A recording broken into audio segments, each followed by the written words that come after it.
I want to talk about this one little thing that I do that I find really, really helpful. I'm going to start off with the reasons why I do this one little thing every day, and then I'm going to tell you 3 kind of weird things that happen as a result of me doing this thing, okay? So, I kind of really made it out to be a big deal. It's really not a big deal, but it is keeping a journal. So this is my journal, and in it is everything. Oh my goodness. I did an event the other week, and when I got home I realised that I'd taken my journal, because I was kind of writing notes at the event, and I had left my journal, and it was at the girls' play centre, and it was there, and anybody could have picked it up and anybody could have read it, and if they had, they actually would have thought that I needed some serious help. In this journal goes all my deepest, darkest confessions. I've kept a diary nearly my whole life. Me and my sister both used to keep diaries, and it was kind of always a bit of a challenge to break into each other's diary, and we used to leave notes in our diary saying things like, if you are reading this, you will, and then like a curse or something like that to each other.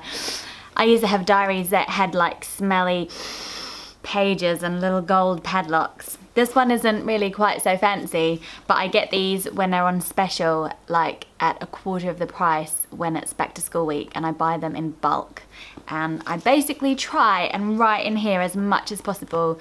I aim for 3 pages a day, because committing to a certain length allows you to get all the initial angst out of your head, and then actually allows you to go even deeper in kind of into your subconscious. Like, if you only give yourself a paragraph, then you're just going to write about the things that are really present to you, as opposed to the things that are sifting around back here actually affecting the way that you live. So I actually try to go beyond the stuff that is just on the forefront of my mind, and often there's a sentence that just says something like, oh, I don't really know what to write, and then after I've written that sentence I get into some crazy stuff. I love reading back because my emotions are so out there, you know.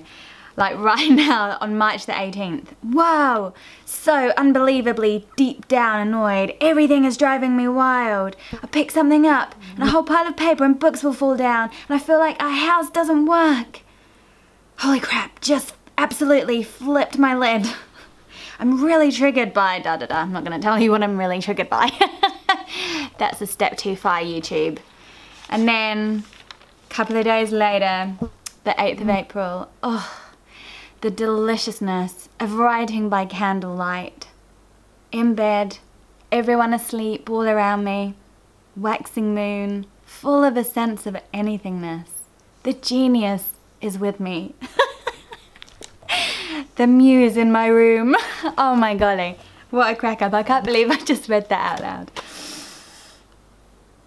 You know, it's good though, it's healthy to look back and see that every month is a roller coaster emotionally, and that even though you feel awful and triggered one day, the next day you might have this sense of deliciousness and a sense of anythingness as you write by candlelight.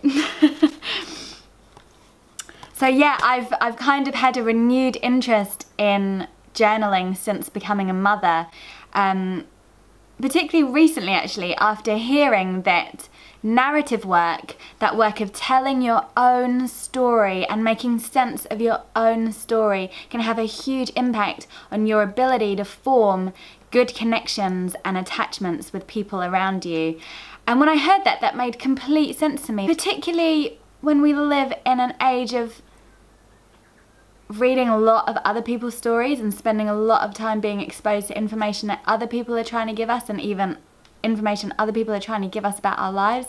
It's incredibly helpful to have an inner process where you're working out what's important to you, what's going on for you, and what that means for you. And I can really, really see how immediately, when I'm real good with my journaling, I am much better able to meet the needs of people around me and connect deeply with people around me. It's kind of a weird thing. It's a weird result that happens. When I'm being really good with my journaling, some kind of crazy weird stuff happens. Like, I become much more aligned with myself.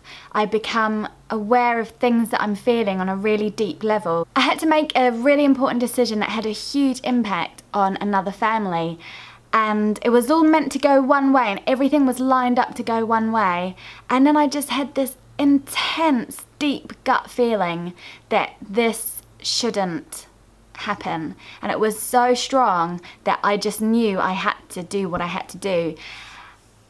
And then I did, and actually everything worked out, and it turned out that a lot of other people involved in that situation had a similar feeling.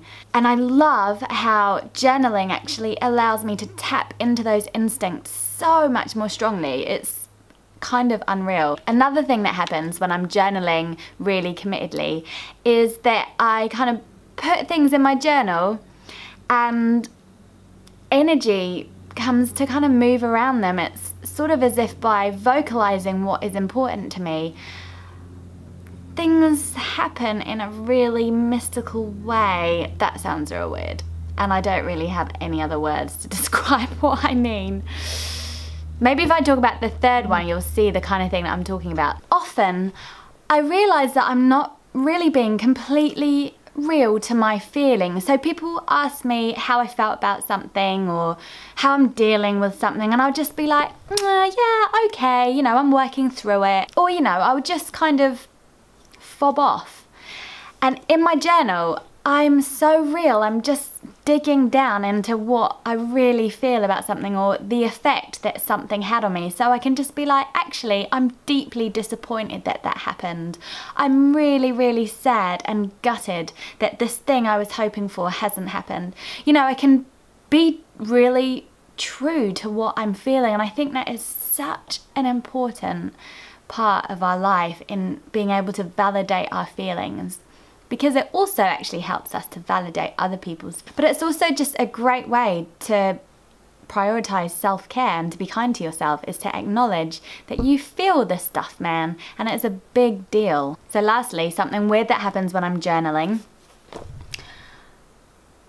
As I write stuff down, dots just get connected. It's like things just spark off in my brain, and I don't really know how else to describe it.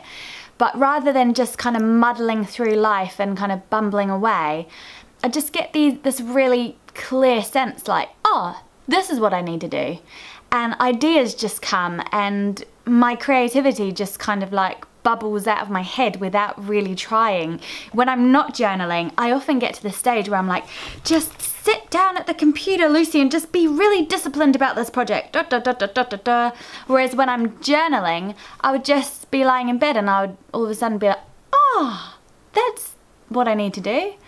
And it's like just all the puzzles kind of fall into place. A recent one was actually, and I promise I'm not going to keep talking about this all the time, but my Patreon page, I was really feeling a lot of stuff. I spent last week journaling basically about how disappointed I am that even though I work so hard on all my internet work, we find it still really hard to meet our needs financially.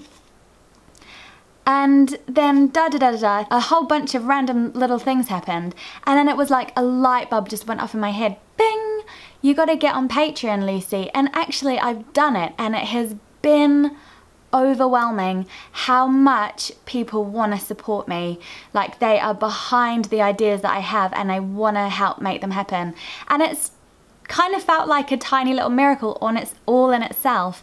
And I kind of put that down to allowing my mind, giving it the headspace to figure out on a kind of subconscious level what I actually need to do. Thanks to all my Patreons, by the way. You can click the link below if you want to find out more about those ideas. But I promise I'm not going to keep going on about Patreon. I promise, that's it. Maybe like one more time. So yeah, that's a little bit about why my journal is one of the most important facets of prioritizing my well-being. I'd love to hear from you what other impacts you've had from doing things like journaling and that kind of inner work. Don't forget to subscribe, comment, like, share. Keep radical.